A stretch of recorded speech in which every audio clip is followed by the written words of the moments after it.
प्रणाम। नमो नमो।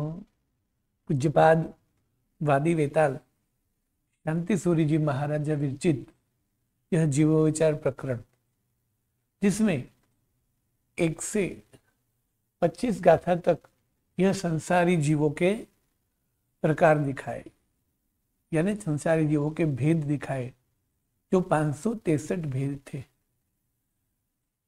25वीं गाथा में जब जीव सिद्ध अवस्था में जाता है या तो केवल ज्ञान की प्राप्ति होती है, तब कौन कौन सी अवस्था हो सकती है, उस हिसाब से सिद्ध के 15 भेद दिखाए। और 26वीं गाथा में ये कहा कि संसारी जीवों के स्वरूप दर्शन के लिए उस पर विशिष्ट ऐसी 5 बातें, यानी शरीर, आयुष्य, स्वकाय स्थिति, प्राण और योनि, ये 5 बात दिखाएंगे। उसके बाद 27 से लेकर 33 गाथा तक पहला द्वार, यानी सभी प्रकार के जीवों की शरीर की ऊंचाई, यानी शरीर की अवगाहना, ये बात कही। फिर दूसरा द्वार 34वीं गाथा से लेकर 38 गाथा तक, यानी 34 से लेकर 38 तक दूसरा द्वार, यानी सभी जीवों का आयुष्य कितना होता है, वो बात दिखाई। फिर 39वीं गाथा में पहले तो यहां तक सभी जीवों का आयुष्य हो गया। 22 पुढवीये सत्तय आउस्त तिन्नी वाउस्स वास सहसा दसतरु गणान तेवु तिरत्तावु।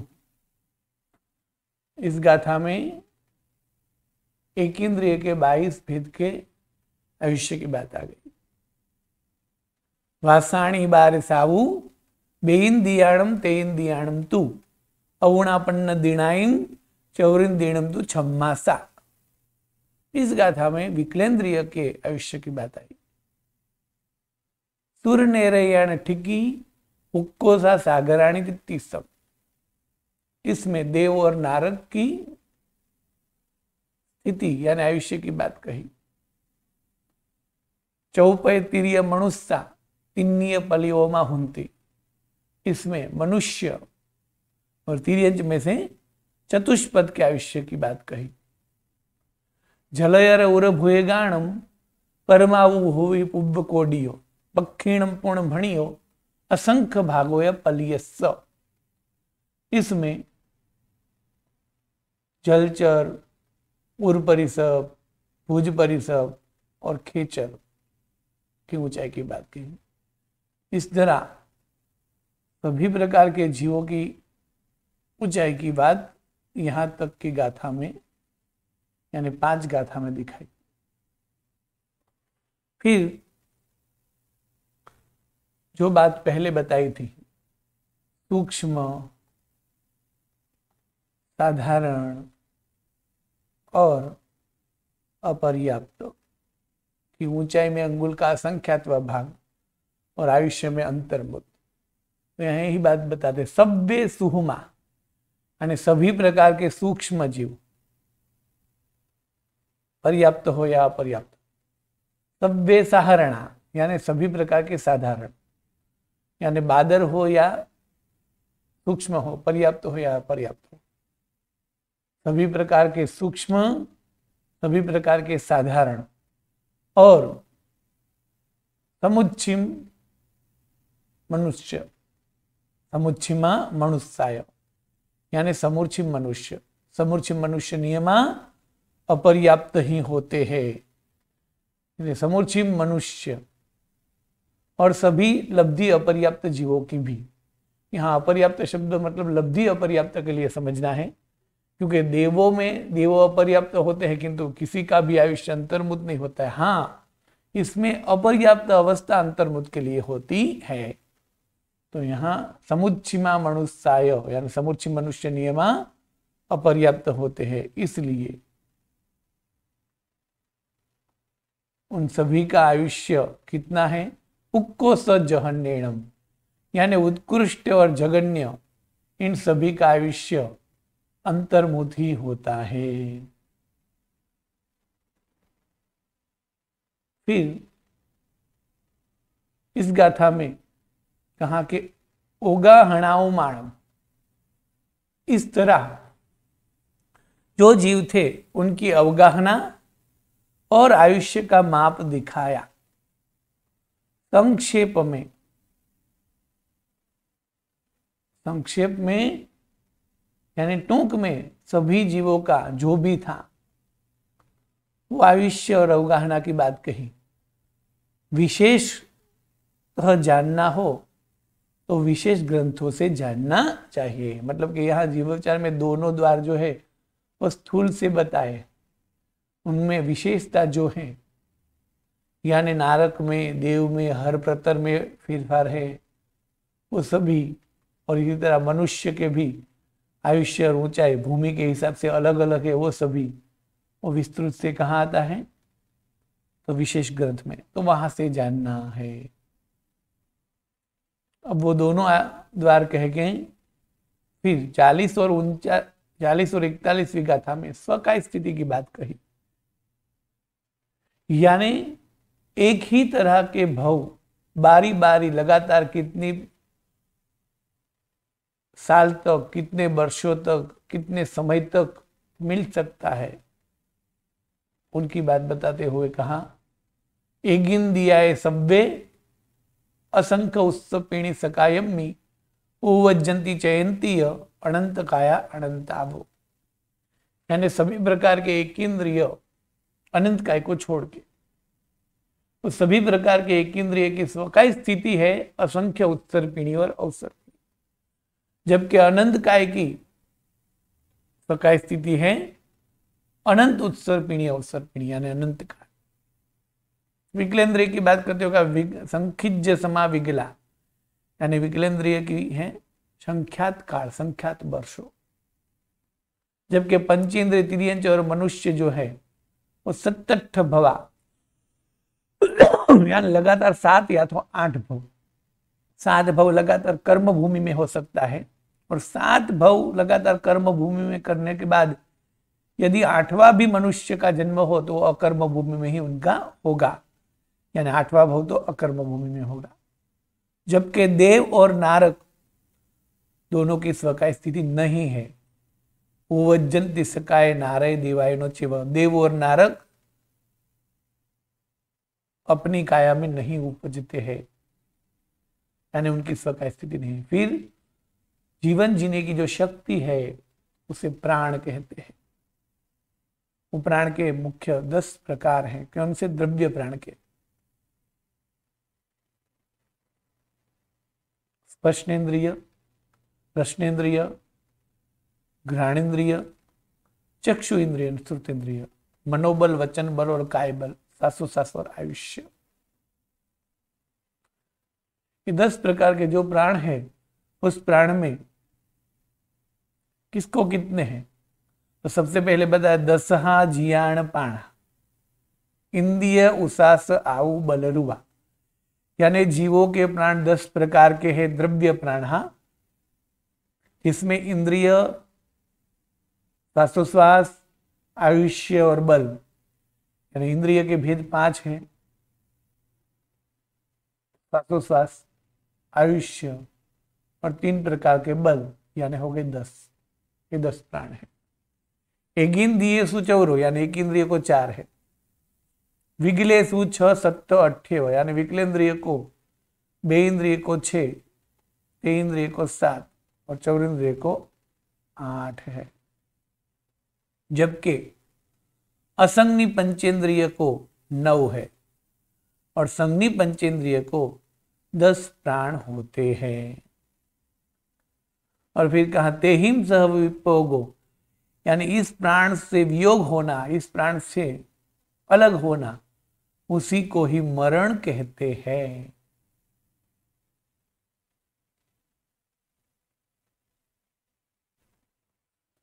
एक इंद्रिय को 4, बे इंद्रिय को 6, ते इंद्रिय को 7, चौरिंद्रिय को 8, असंगनी पंचेंद्रिय को 9, किंतु असंगनी मनुष्य को 8, क्योंकि असंगनी मनुष्य को कहीं 7, 8 और 6 ऐसे, अरे 7, 8 और 9 ऐसे भी दिया है, किंतु यहां हमें 8 रखना है।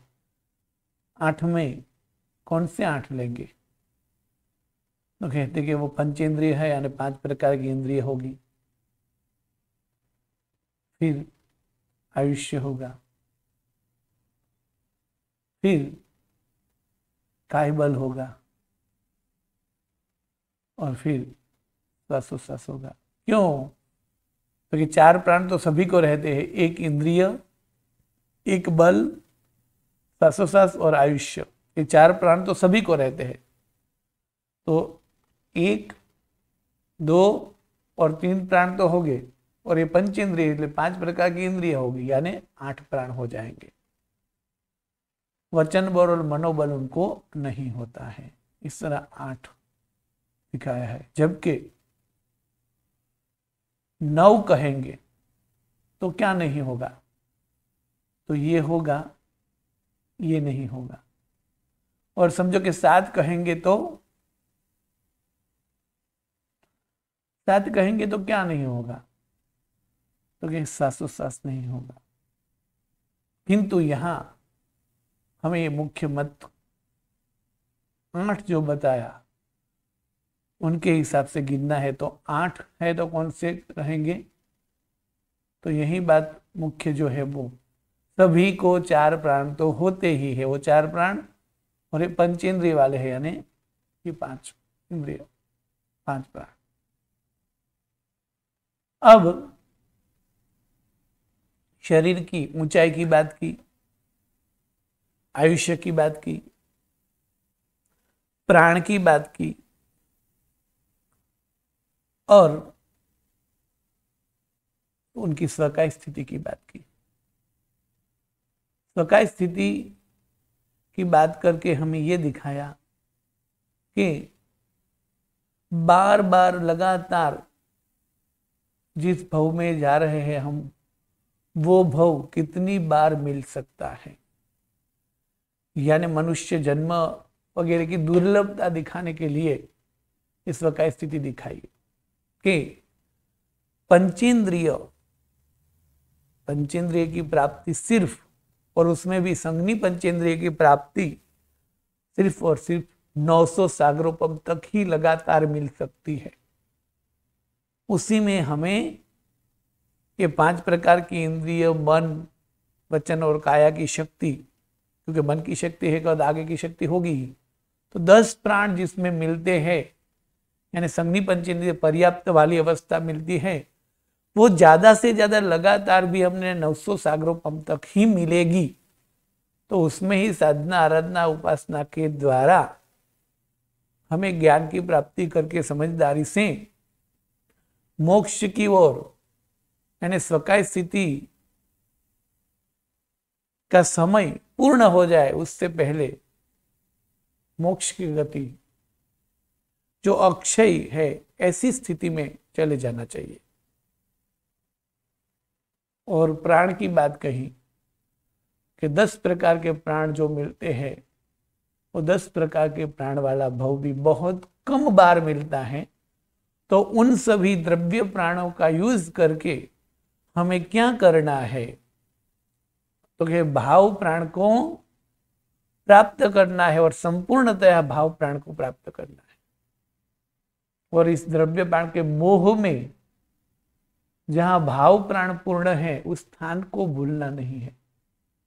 यानी ये कहते हैं कि ये जो है 10 प्राण, 10 वैसे 4 प्राण एक इंद्रिय में जाए तो सिर्फ 4 ही प्राण मिलेंगे, किंतु संगनी पंचेंद्रिय में आए तो ज्यादा से ज्यादा 10 प्राण मिलेंगे। तो एक इंद्रिय में गए तो 4 प्राण मिले, अलग अलग जगह पर गए तो इतने प्रकार की शक्तियां मिली। तो इस भव में ये 10 प्राण मिले हैं। वही प्राण आप लाख जतन करो फिर भी छूट जाएंगे ही जाएंगे, और उन्हीं को ही मरण कहते हैं। यानी जो जन्मा है वो मृत्यु को प्राप्त करेगा ही, और जो उसका मृत्यु होगा उसका बार बार जन्म होगा। तो हमें क्या करना है, जन्म ही नहीं लेना है, मतलब कि इस 10 प्राण का उपयोग ऐसे कर लेना है कि इस 10 प्राण से भाव प्राण की पूर्णतः प्राप्ति हो जाए। यानी 5 इंद्रिय का ज्ञान अभी हमें मिला है, 5 इंद्रिय की शक्ति हमें मिली है, और वैसे सोचने की भी शक्ति हमें मिली है। तो हमें क्या करना है, तो समझ के, सोच के, चिंतन करके इस 10 प्राण का उपयोग करके केवल ज्ञान वो भी प्राण है, केवल दर्शन वो भी प्राण है, तो इन सब प्राण की और हमारी यात्रा होनी चाहिए। वरना ये 10 प्राण जो है वो एक बार तो छूटेंगे ही। यानी हम साधना, आराधना, उपासना करते समय या तो कहीं बार मृत्यु से डरते हैं, तो यही बताया कि नहीं, वो जो 10 प्राण है वो तो छूटेंगे ही छूटेंगे। और ये 10 प्राण का छूटना ये कोई नई बात नहीं है, वो अनंत बार ऐसा हुआ है। आप चाहो या न चाहो, ये प्राण में अवश्य अंतर आएगा ही। अभी 10 प्राण है, वो प्राण छूट जाएंगे, अगले जन्म में 4 प्राण भी मिल सकते हैं, वो भी छूट जाएंगे, फिर 6 प्राण भी मिल सकते हैं, वो भी छूट जाएंगे, कभी 9 प्राण भी मिल सकते हैं। यानी 4 से लेकर 10 प्राण वाला भव आपको बारी बारी आएगा, और इस प्राण को छोड़ना और प्राप्त करना वो दुखदायी प्रक्रिया है। यानी जन्म मरण की, बार बार जन्म, बार बार मरण, बार बार जन्म, बार बार मरण, ये चक्र चलता ही रहेगा। इसलिए कहा यही इस 10 प्राण को छोड़ना, यानी उनके साथ वियोग होना, उसको ही मरण कहते हैं। वरना आत्मा का मरण नहीं है, आत्मा तो अजर अमर है, किंतु वही आत्मा इस प्राण को धारण करता है, छोड़ता है, धारण करता है, छोड़ता है, वो बार बार होगा। और ये बार बार लगातार जो घटना होती है, उससे 10 प्राण जो मिले हैं, तो 10 प्राण वाला भव, यानी देव, नारक, पंचेंद्र तिर्यंच और मनुष्य, उसमें भी 10 प्राण वाला मनुष्य नाम का भव जब मिलता है, तो इस शक्ति की, यानी प्राणों की जो शक्ति है उनका यूज, उपयोग कैसे कर लेना है, तो फिर से प्राण का वियोग न हो, ऐसे प्राण को प्राप्त करने के लिए, यानी जन्म मरण की परंपरा टल जाए, ऐसे उपयोग करना है। और इसीलिए 44वीं गाथा में हमें यही उपदेश देते हैं कि एवं अणोर पारे संसारे सायरम्मी भीमम्मी पत्तो अनंत खुत्तो जीवे हिम अपत्त धम्मे हिम। एवं अणोर पारे संसारे सायरम्मी भीमम्मी पत्तो अनंत खुत्तो जीवे हिम अपत्त धम्मे हिम। यानी ऐसे अणोर पारे, यानी जिसका कोई भी अंत नहीं है, पार नहीं है, जिसका सामने वाला किनारा नहीं है, पार नहीं है, किनारा नहीं है, अंत नहीं है, ऐसे पार बिना, ऐसा समुद्र, सायरम्मी ऐसा समुद्र। भीमम्मी यानी भयंकर गहन, जिसका पार नहीं है, जिसका किनारा नहीं है, जिसका अंत नहीं है, ऐसा। और भीम भयंकर गहन, अत्यंत गहरा, ऊंडाई वाला, ऐसा सागर। कौन सा? संसार सागर। जब जब भी दरिया सागर को देखे, तब सागर के एक किनारे को देखकर दूर दूर तक देखें, तो उस सागर को देखकर भी हमें ये पता चलता है कि उनका दूसरा किनारा कहीं दिखता नहीं है। तो उसी समय संसार सागर भी इससे भी बड़ा और गहरा है। तो जिनका अंत नहीं है, पार नहीं है, किनारा नहीं है, और अत्यंत ऊंडा गहरा और भयंकर जो है ऐसा संसार सागर, और उसी संसार सागर में क्या होता रहेगा? जीव बारी बारी डूबता रहेगा, बारी बारी डूबता रहेगा। यानी उनका जन्म और मृत्यु, जन्म और मृत्यु, यानी प्राण को छोड़ना और पकड़ना, प्राण को छोड़ना और पकड़ना चालू ही रहेगा। कब तक? जब तक वो ना समझे नहीं कि प्राण जो है, द्रव्य प्राण, वो मेरा स्वरूप नहीं है। मेरा स्वरूप भाव प्राण है, यानी मैं केवल ज्ञान, केवल दर्शन, इन सभी गुणों से भरपूर हूं। मैं इंद्रिय नहीं हूं, मैं देह नहीं हूं, मैं मन नहीं हूं, मैं वचन नहीं हूं, उनसे परे हूं। ये जब तक नहीं समझे तब तक, क्योंकि तब तक उनको प्राण के प्रति मोह रहेगा। तो तब तक ऐसा चक्र चलता ही रहेगा, ऐसे संसार में जीव डूबता ही रहेगा। इसलिए कहा पत्तो अनंत खुत्तो, यानी इस संसार में अनंत बार ये प्राप्त किया है क्या? प्राण का वियोग यानी मरण। और जैसे ही मरण प्राप्त करेगा उसका जन्म हो जाएगा, वापस मरण आएगा। तो ऐसे अनंत बार प्राप्त हुआ है किसको? अपत्त धम्मे हिम, जो जीव ने धर्म प्राप्त नहीं किया है, मतलब अप्राप्त धर्म, जिस जीव को धर्म प्राप्त नहीं हुआ है, उस जीव को, जिसका किनारा नहीं है और गहन है ऐसे संसार सागर में, यह बार बार अनंत बार प्राप्त होता ही रहेगा। अनंत बार इसमें जीव डूबा है।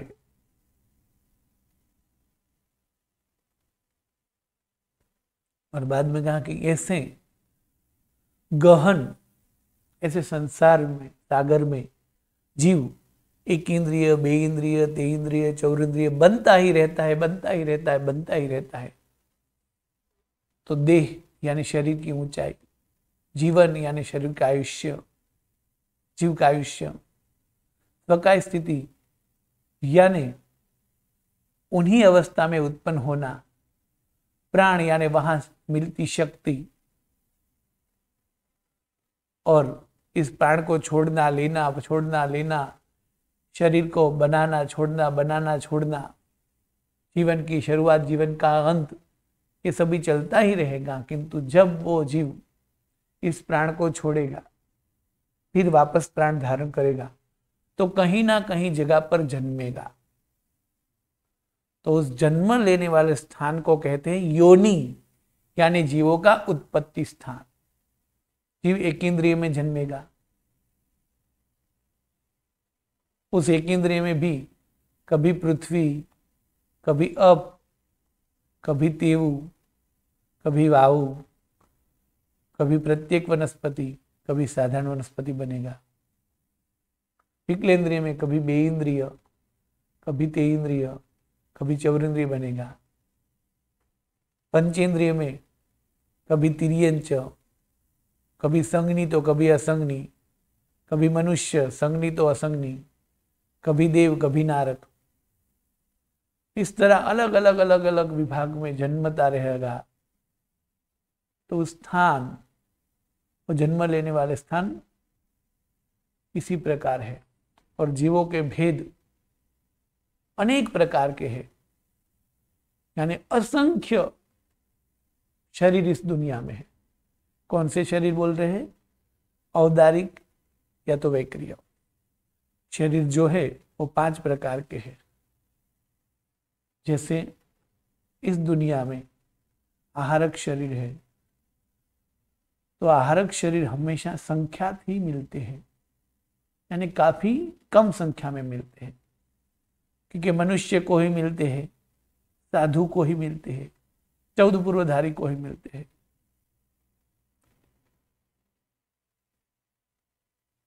वैक्रिय, तो वैक्रिय शरीर देव और नारक को प्राप्त होता है। कहीं कहीं मनुष्य तिर्यंच को भी प्राप्त हो सकता है, यानी असंख्य है।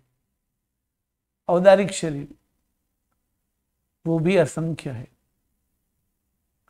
जबकि तेजस और कार्बन वो सभी आत्मा के साथ अनादिकाल से है ही, यानी जितने आत्मा है उतने शरीर है। तेजस और कार्बन शरीर कभी छूटा नहीं है, तो जितने आत्मा है उतने शरीर है। किंतु वही आत्मा जन्म लेने जब जाएगा तब या तो उनको वैकृत शरीर धारण करना पड़ेगा या तो उनको औदारिक शरीर धारण करना पड़ेगा। तो दोनों शरीर जो है इस विश्व में असंख्य असंख्य प्रकार के हैं। तो जन्म लेने के स्थान वैसे देखा जाए तो योनि जन्म स्थान असंख्य भी कहा है, किंतु वही योनि को टूंक में शॉर्ट में 84 लाख योनि दिखाया है। 84 लाख योनि है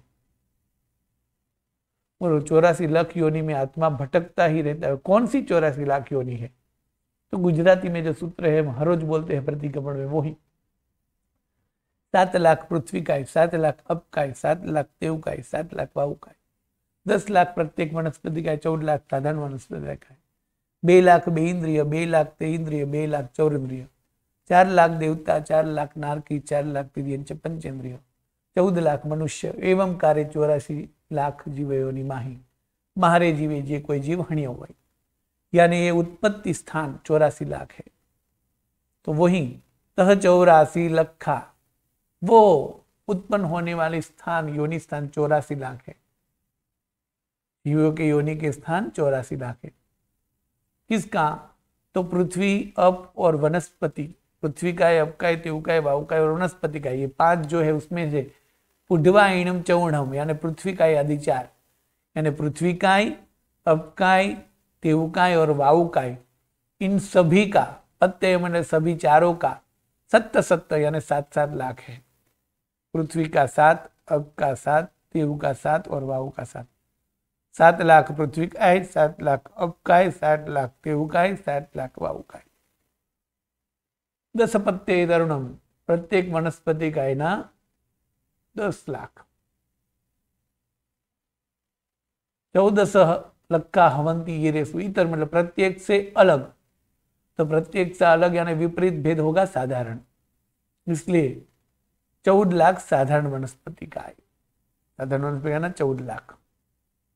चौरो चौरो नारय 4 लाख देवता અને નારક। विगलेन्द्रिय 2 यानी विकलेन्द्रिय के 2 तीनों की। पंचेन्द्रिय तिर्याणम चौरो यानी 4। चौरो चौरो नारय सुरेशु नारक અને દેવનું મણુઆણ 14 मनुष्यना 14 लाख।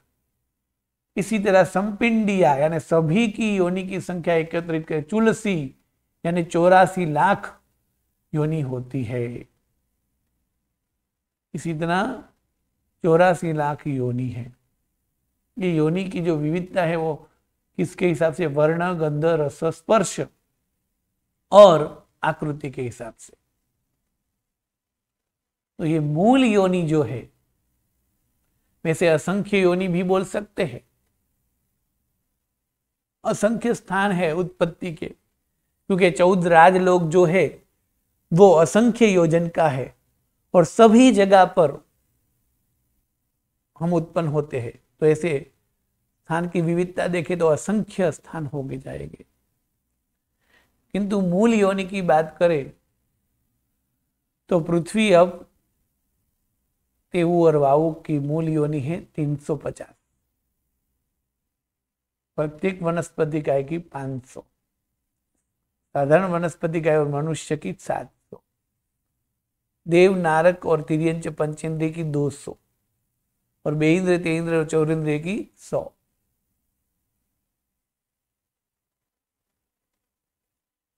अब जो मूल योनि 350 है वो हमें याद नहीं रहेगा, तो ये बराबर है, नहीं रहता है। ये मूल योनि इतनी है वो कैसे पता चलेगा? तो शास्त्र में इतनी संख्या दी हुई है। वो 350 कौन सी? तो वो कहीं बताया नहीं है, सिर्फ इतनी योनि है। तो ये जो है वो कैसे पक्का रखेंगे? तो मूल 300 जो है 350 वो पांचों रंग में मिलती है, तो गुना 5। 2 प्रकार के स्मेल यानी गंध होते हैं, गुना 2।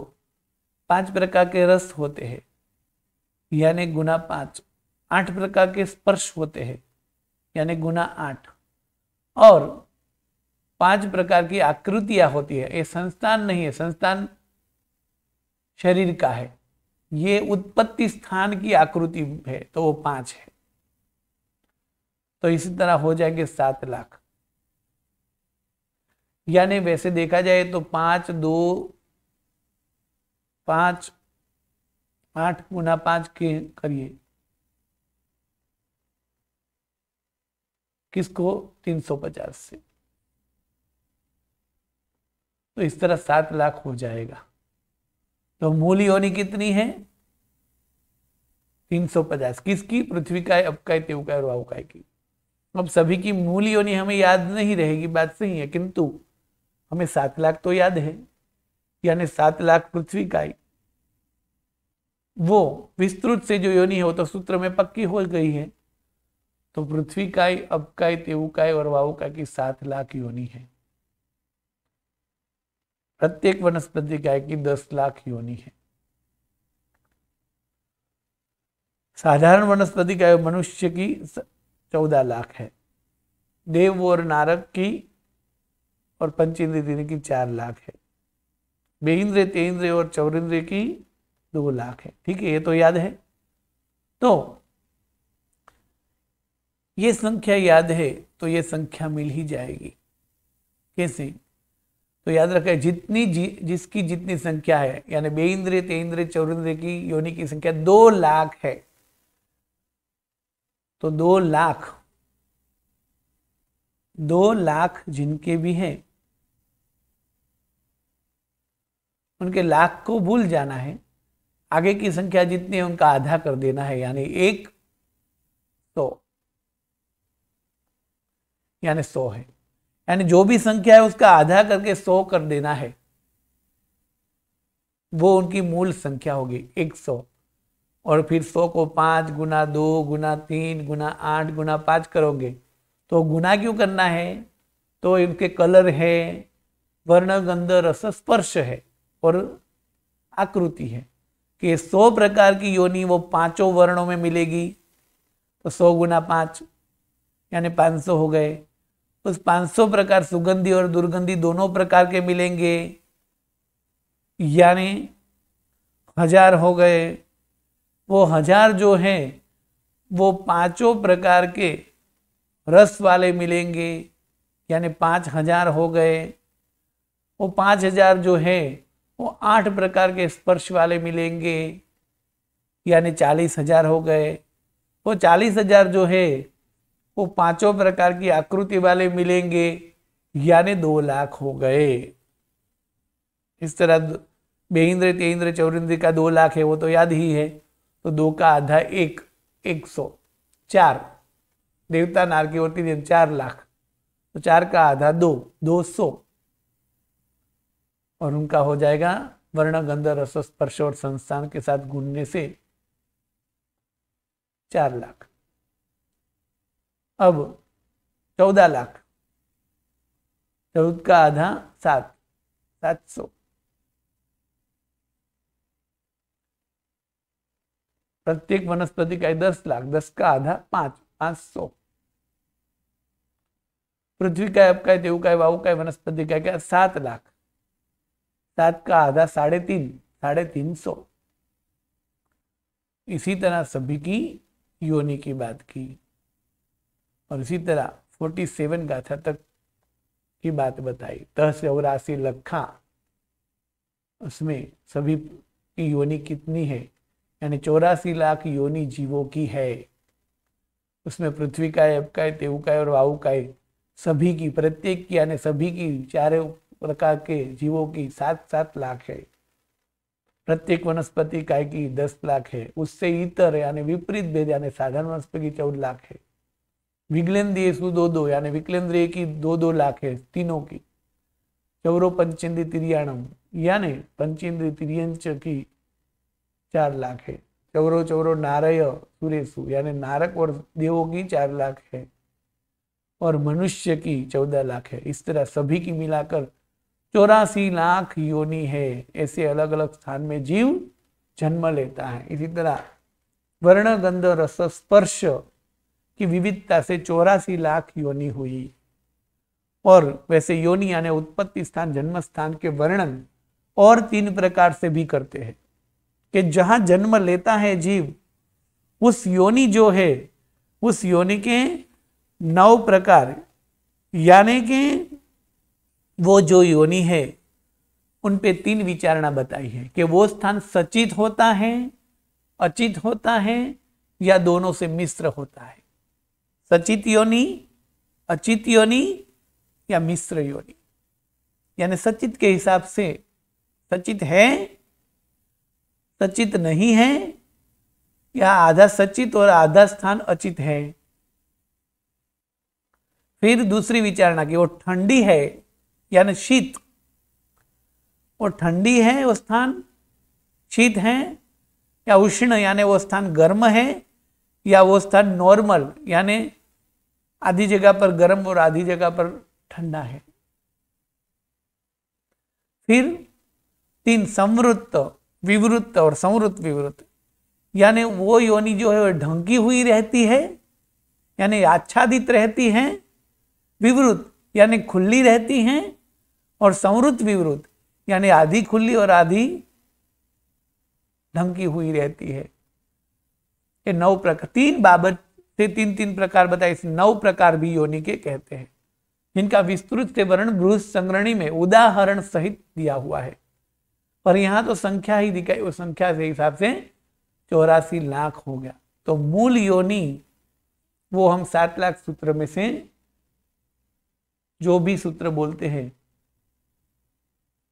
उनके हिसाब से मूल योनि उनकी कितनी है वो हम याद रख सकते हैं।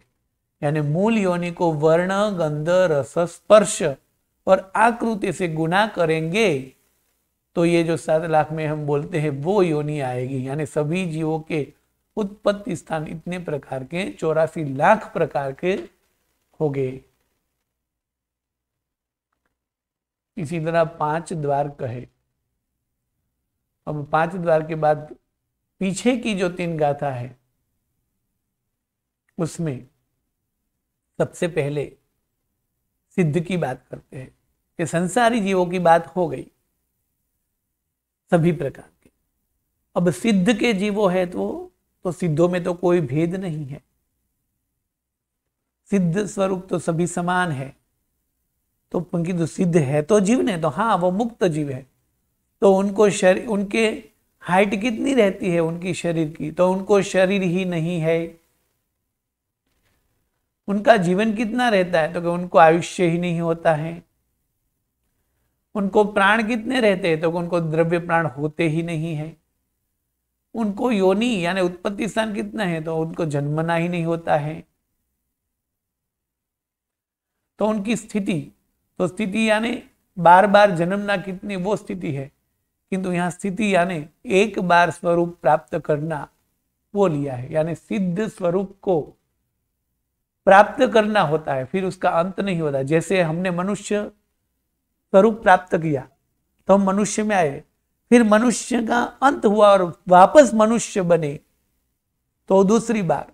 इसी तरह 7 बार स्व का स्थिति में कर्म भूमि के बताए और 8वीं बार अकर्म। किंतु सिद्ध की स्वका स्थिति, तो कि सिद्ध की स्वका स्थिति वो बार बार जन्मना मृत्यु ऐसा नहीं होता है, किंतु सिर्फ वो एक बार प्राप्त करना होता है। यानी सिद्ध स्वरूप की प्राप्ति है यानी शुरुआत है, फिर उसका अंत नहीं है। यानी सिद्ध स्वरूप एक बार भी प्राप्त होने के बाद कभी भी उसका अंत नहीं आएगा। यानी सिद्ध की स्थिति कितनी होगी, सादी अनंत अक्षय स्थिति, कभी क्षय नहीं होने वाली, यानी जिनकी शुरुआत है अंत नहीं है। जैसे परमात्मा महावीर देव 2600 वर्ष पहले मनुष्य में थे, उससे पहले कहीं और थे, किंतु मनुष्य पूर्ण हुए तो सिद्ध स्वरूप, सिद्ध की स्थिति यानी सिद्ध स्वरूप की शुरुआत हुई। अब अंत कब होगा, तो कि कभी नहीं होगा। यानी सिद्ध स्वरूप की स्थिति कितनी है, उसका काल तो सादी अनंत, यानी शुरुआत है पण अंत नहीं है। द्रव्य प्राण नहीं होते हैं, भाव प्राण अनंत सभी पूर्ण है। योनि जन्म स्थान जन्म लेना ही नहीं है। आयुष्य जीवन और मरण होता ही नहीं है। शरीर शरीर होता ही नहीं है। सिद्धाणम नथी देहो न आवो कम्मम न पाणा जोणियो साई अणता ठीम जीणंदा गमे भणिया। और आखिरी दो गाथा में हमें उपदेश देते हैं शांति सूर्य जी महाराज। अब आगे की बात कल के पाठ में करेंगे।